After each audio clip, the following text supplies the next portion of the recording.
Ammar bun Yasir dan andi ko fi senna Bilal won den kono ko fi tu en famu bay be letti be fop mabbe be lettama ha odo Ammar bun Yasir biro makko o be den o Sumayya be wara yeso mabbe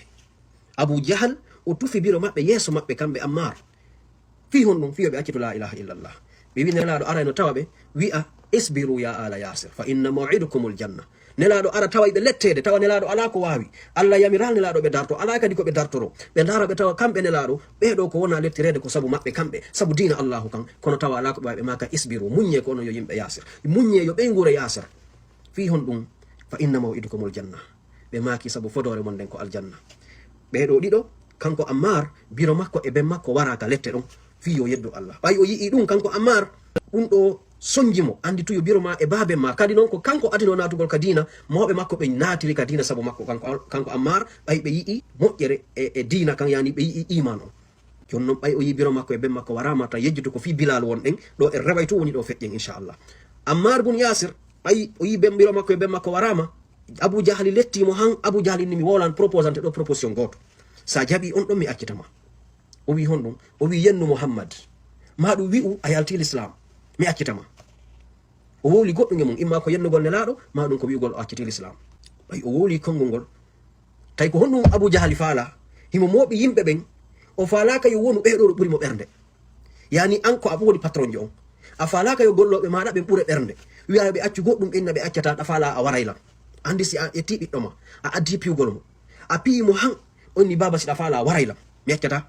haray o hollima seke ko bonnu ma ko nge durude ko wi'i kon sida fala a waray mo ara non anda utilise dole ma den fu e makko ko dum burata sattugol le ma fi hondum parce que o hollima mo burma bernde tay joni Abu Jahali ko fala wo kono accitira o do wetedo Ammar kono hara o wowli ko tawata o hebay ko o mantora yeso yimbe ben o inna awa min mi wawi maccuro an on mi geri ha o wowli ko mi fala kon min ko mi woni gorko on parce que be fo be mayno hara be wowlali dum hareno o jasi yeso mabbe parce que be jogi kono o do Ammar ko Allah hoddirta ko fijiri fu Allah wada sabu Ammar bun Yasir o wi o woli kongol hagasi Abu Jahal acciti mo hebi ko mantora o dogi o yeka nelaado sallallahu alaihi wasallam o wi nelaado mi bonni mi wowli kongol kufrungol mi yeddi Allah o wi Abu Jahal forsilan o wari yumma an o wari baben an o forsilan ha nelaado min kadi mi hulita mi may emum o forsilan ha mi wowli kongol gol nelaado maki kayfa tajidu qalbaka al'an ko honno bernde ma nde woniri o lerdo est ce que ko wowluda kon ko wiuda kon acciti dina kan est ce que dum no ka bernde ma ka ko wowlirda ko fi yada o wi nelaado wallahi bernde den no heewi tef iman nelaado maki awa wota hudu dina ma kam bonali fes dina ma kam bonali habe maki si o watti ko wadi ko wattu ko waduda ko yani si o lorrima kongol wowlugol kadi Allah addo e aya qur'anu o wi man kafara billahi ba'da imanihi kala yeddudo Allah bawo o gomdinde wi'a a gomdini Allah jaba dum wi arto ya kadi wi'a a yeddi Allah ala rewata Allah dali man kafara billahi kala yeddudo Allah in ba'di imanihi bawo gomdinde Allah ko ati kon Allah dali illa man ukriha siwana on forsado o dola hara wa qalbuhu mutma'innun bil iman Allah o lettay on waddo sina hombo sina on forsado jeri ha wowlina kongol kufru on ara bernde makko len no heewi taf iman haray on don Allah tabaraka ta'ala o yafotomo idan Allah yafi odo Ammar bun Yasir jonnon Bilal be wonde ben e mudum ko ni kambe kadi Umayya o letti be o wadi kala façon lette ko o wawi ko be wi be kontuden do jowono lettabe be wiude Migdad wa Suhaib wa Ammar be do be fu mabbe be wowluno kongol gol fino be sortoro don be yedduno beru on tan don be wi awa be jabi ko be wona kon yani ko lettube be won be wiide kon wi e Allah ala wi on rewata Allah yenne Muhammadu men acci taw be jabuno dum don sina hombo sina Bilal ibn Rabah amma sayyiduna Bilal be lettay mo ha patron makko inna Bilal yennu Muhammadu nde wotere mi accite madu wi Allah ala wi ko sanamuji amen din rewata senna Bilal wi ahadun ahad lam yalid wa lam yulad senna Bilal inna Allah ko goto o jibinali o jibinaka be letti mo ha ala ko be wadali mo tigitege wata sifade façon lette ko be wadi kon senna Bilal ko tawata kon ko jon imanu teddudo to way munyagol dum yo Allah dandu en ene fewndi be ngande en jarri beede siga en jarrabuyeji ko nde wotere on tigi accita dina mudum kam amma senna Bilal ko be letta kon fu be yi kadi be nangidano be fu kanyum acciti wowli kongol gol fino dadira amma senna Bilal kambe inna ahadun ahad yettugol be habba be wallina be ka jarendi wuldi yetta kaaje wulde teddude dewta e hoore mabbe o letti be kanko Umayya ha joni o jibi ko honno o accitirta be haro warani be joni himo andi ko wi'uden konnanen ka Abu Jahal da si o wari Bilal wowlali ko o faala kon haray o hersi yimbe makko ben Bilal burimo bernde si o acciti Bilal wowlali ko o faala kon Bilal burimo bernde ngal o rewo haray o dadata yimbe makko ben joni ko o faala ko yo Bilal wol tun kongol fandugol o yenno laado maɗum wonna acciti dina kan fi kanka do hebu ko mantora kanko Umayya Bilal sali ɗum o nangi senna Bilal be habbi be orti be yani dolokke on be jindini be nder saare Makka den fu be jonni paykoy yo paykoy ko ar fiɗa be kaaje walla wo kaɓe ɗum ɗo fof ko hersingol ɓe darugol so ɓe waɗay yennaɓe an ko a maccuɗo ko ha ɗum e ɗum wala haalaji ɗin fo filiɓugol ɓe hiɓe maka ahadun ahad nelaɗo sallllahu alayhi wa sallam si wetino bimbi ɓe sentono ɓe jinda e nder saare Makka nden ɓe dara ko ɓeɗo miskin ɓe Allah wona lettede kon tawa ɓe ala gorol ko defanda ɓe ala goɗɗo goo nelaɗo seni ɓe tawi ñande goo ono lette sayna Bilal hiɓe tabiti hiɓe maka ahadun ahad simi mayey yomi mayi kono mi yeddata Allahu on tawnatala nelede Muhammadu nden Allahu on arsikatala yi'ugol nelaɗo on mi jentomo mi fama dina kan mi yedda ɗum abadan mi watta simi mayey yomi mayi on sayi ɓay lette ɗen tiiɗi ɓe wi nelaɗo sallllahu alayhi wa sallam ɓe ari ɓe yi Bilal ko wona ko lettede on ɗo satte maɓɓe fota kono ɓe ala feere on sayi ɓe seni ɓe tintide senna Aboubacrin ɓe sifani senna Aboubacrin ko honno Bilal wona lettirede ɓe innani de Aboubacrin waɗugo ɗum mako tun Bilal no sonja no lettede no tampi senna Aboubacrin ko neɗɗo marnoɗo jawdi e nder leydi Makka ndi ɓe seni ɓe tawi oɗo Umayya ɓe wi'i ene a yeyatalam Bilal subhanallah a yeyaylam Bilal ko hatta o yeyaɓe o hersidino e Bilal o falnoma joni Bilal iwe juuɗe makko o heɓa ka o fonto kanko Umayya senna Aboubacrin maki yeyam Bilal o waɗi prix jano senna Aboubacrin ƴetti mbuɗɗin soodi Bilal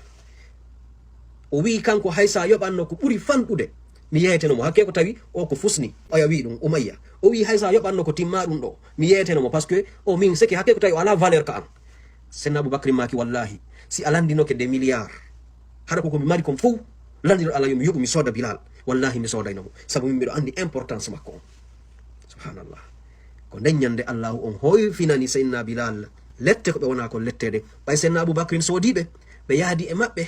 ɓe changiɓe ha moƴƴi Bilal sikki joni ɓe wonti jiyaɗo seydna Aboubacrin ha joni ɓe iwali e jeeyede nden ha joni ɓe iwali e ko wiyete kon yani macca ngaku on say senna Aboubacrin maki Bilal min mi soodiralima sina hon ɗum si wona li wajhillah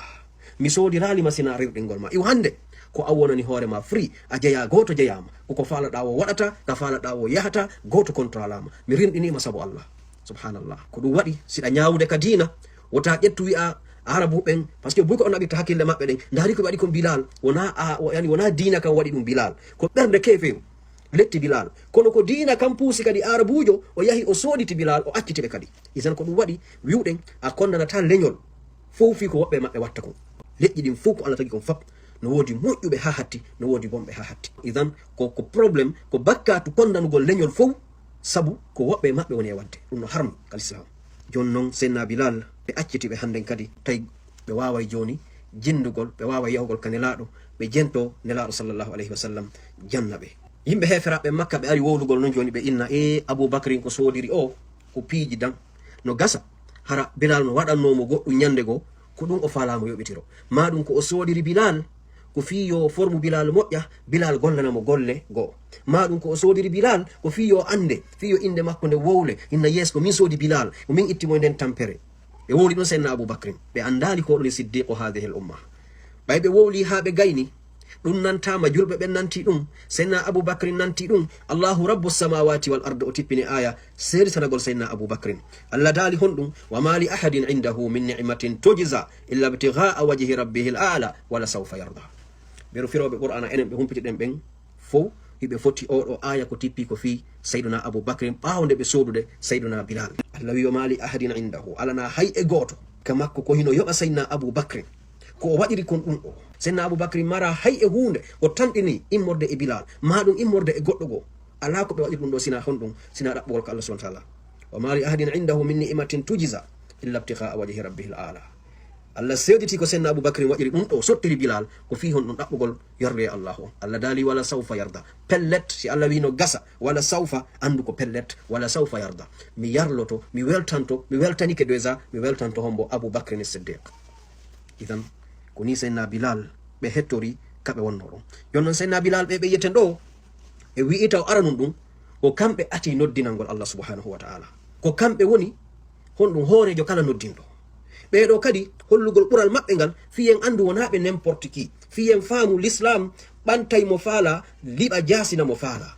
wiwɗen Seydina Bilal ko neɗɗo habasiyankejo addanoɗo yani éthiopienjo addanoɗo honto addaɗo gollina Makka, waɗa jiya duuɓi hewɗi, kono ndaare Allah no ɓanta fi Bilal ha okkaɓe aljanna, liɓa fi Abi Jahal, jasina fi Abi Jahal. Abi Jahal ko hombo ko arabojo ɓuraysiyankejo kafuɗo e nelaɗo ƴiƴam. fiyen andu wota mantor ko golle ko mawɓe maɓe waɗi kon. joɗagol ɗo yamin mama soro amen ko karabakoɓe, mama soro amen ko jangunoɓe, mama soro amen ko waliyu. Ya akhil karim, ɗum nafatama fus sina a gollan hoorema. golle ko mama soro ma en waɗuno kon, koɓe golluno kon no gasa si a heɓay bénéfice muɗum ko aduna ɗo ko barki siɗe ɗaɓɓanno on. ɗaɓɓugol barki yangano julɓe ɓen, yangano janguɓe ɓen, ɗum ɗon Allahu o yoɓa e ɓiɓɓe ɓen, yoɓa e taniraɓe ɓen. kono noon ko golloya kon fi lahara, koɓe wakkili wo, koɓe jangi wo, koɓe ɗumanni wo, si a woni ɗo a buyɗi a bonni, ɗum nafatama. Abu Jahal ko bappirawo nelaɗo, ɓe ɓaɗodira kono ko kamɓe on. amma ɓeɗo Bilal e wi'i ko ɓalejo iwɗo leydi Afrique. kono ndaare Abu Jahal nelaɗo maki kanko ni fir'auna hazihi l umma, kanko woni fir'aunaɗo ɗeɗo mofte. amma Bilal ko nelaɗo maki fi Bilal oɗo himo tawa eɓe nelaɗo weltiniri ɓe natugol aljanna tawi hino wuuri Seydina Bilal. ko waɗi si goɗɗo no inna en ɗo Bilal ala importance ka dina, ma ɗum ɓe importance maɓɓe on hollaka a ɗaɓɓitali ya akhil karim. Seydina Bilal wonaɓe n'importe qui, ko ɓandu maɓɓe ndum wonno ɓaleru, kono ko andi gollen sike sen daari o nelaɗo ko Allah wi en kon nelaɗo o nani en uswatun hasana, o darorgal ko sen daari moƴƴa faamen jaka kala exemple ji waɗa ɗin ka hoore leydi ɗo ɗi rewi hoore nelaɗo. par ce que Seydina Bilal no tawa e ko Allah on ɓantiri ɓe fewdo nelaɗo ha okki ɓe weltinirede natugol aljanna, fiya andu an oɗo ɓalejo si a wakkilike a gollani Allah, a laɓɓinani Allah, arabujo ɓurama hay e fus. ko ɓurdu ɗon ko golle mon ɗen, kono siɗa wakkilike a rewi Allah, a laɓɓinani Allah, arabujo ɓurama hunde baɗɗo ɓeɗo ko waɗɗa ko. ndaare ɗo Seydina Bilal no weltinire natugol aljanna, hara woɓɓe gono toon arabuɓe ɓuray siyankoɓe ɓe heɓali ko Seydina Bilal heɓi kon. e wiyali koɓe natoyta aljanna ko woni hara ɓe weltiniraka, ɓe heɓali chance fodede wonde mahi a natay aljanna. amma Seydina Bilal nelaɗo maki Bilal, accimi landoma ɓe makimi o nana hito batte teppe maɗa ɗen ka aljanna. simi naati aljanna mi nana hito batte teppe maɗen an Bilal. e riwaya goo ɓe wi ñande fewdo ɓe natuno toon visitugol aljanna on, ɓe nani hito batte teppe Bilal ɗen, ɓe maki ko homboni ko batte teppe hombo mon nande ni, ɓe wi ko wiyete Bilal. Bilal on say nelaɗo, ɓe landimo ɓe maki Bilal miɗo landoma yewtolan ko secret hombo an Bilal marɗa hakkunde ma an e Allah, secret hombo marɗa ha tawi miɗo nande hito batte teppe maɗen ka aljanna. ko ɗum waɗi woɓɓe e tafsiru ɓe oɗo hadis ɓe wi ko waɗi si nelaɗo maki ɗum ɗon holli wondema awa si nelaɗo naati aljanna iwrowo ɓawo maɓɓe on ko Bilal. woɓɓe no tafsiriri non o hadis wondema ko waɗi si nelaɗo nani to batte teppe makko ɗen ko par ce que ko kanko woni direct, si nelaɗo feƴƴi ko kanko hikkata ɗon, on faami. si woɓɓe bo noon aroya ɓawo. itan Bilal kon ɗum ɓe maki jentoɗen ɗo ko secret wonno ɗon hakkude Seydina Bilal e Allah taguɗo ɓe on. ndara tawa an kadi si a waɗi ɗum minnal dey nelaɗo nani kadi batte teppe maɗen ka aljanna, kono noon si a waɗi ko o secret mol Seydina Bilal waɗuno ɗo o, an kadi a wakkilike Allahu on wallima a wawi jogitade on secret ɗon, on gundo ɗon, a waɗi on ɗon, an kadi hawnaki Allahu on okkoyama hon ɗum aljanna makko on yawmal qiyama, o yafanoma bakkat. kono Seydina Bilal waɗi. ɓe wi Seydina Bilal o wi nelaɗo min mi anda hay e hunde komi woni wadde extra, komi woni wadde ko feƴƴiti ko ɗimmoɓe am ɓe woni wadde kon, sina honɗum, sina hunde wotere, sina min tuma kala salligi an on boni, si miɗo mari feere salligagol mi salligoto, mi ɗuɗa wonde hara mi salligaki. si salligi am on boni tum mi yahay mi salligo. tuma kala mi salligi mi salligata ko jamais sina mi ruƴƴanayi Allah ko fanɗi o darɗe ɗiɗi. ɗum woni jemma woni ñalorma kala kam mi woni, si mi salligiki tum mi ruƴƴanayi Allah darɗe ɗiɗi. subhanallah. e wi mi ɗuɗa wonde hara mi salligaki.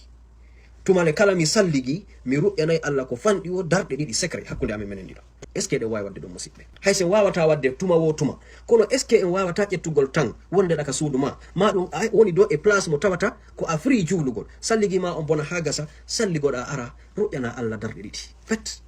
wi'a Allah ɗeɗo komi ruƴƴiɗi ɗeɗo ko fi yomi heɓu yarluye ma on, fi yomi heɓu pewal ma ngal, fi yomi heɓu honɗum aljanna ma on firdawsil a'la. Allah ko kanko taguma o tagi Seydina Bilal, ko gonga on fotata ɓay Bilal woni no sahabi nabi, kono noon andu aljanna mo Allah on tagi on o haɗatama on ɗon an kadi sa wakkilike o okkete mo no okkiri noon ɓeeɗa ɓay ko kanko jeyma jeyi aljanna on jeyi Bilal. haray ɗum ɗo holli nelaɗo maki ko sabu ɗum ɗo tigi tigi tigi tigi, ko sabu ngal gollal ma ɗum tigi waɗi simi nani hito batte teppe maɗen ka aljanna. holli honɗum senna bilal ɓe natoye aljanna.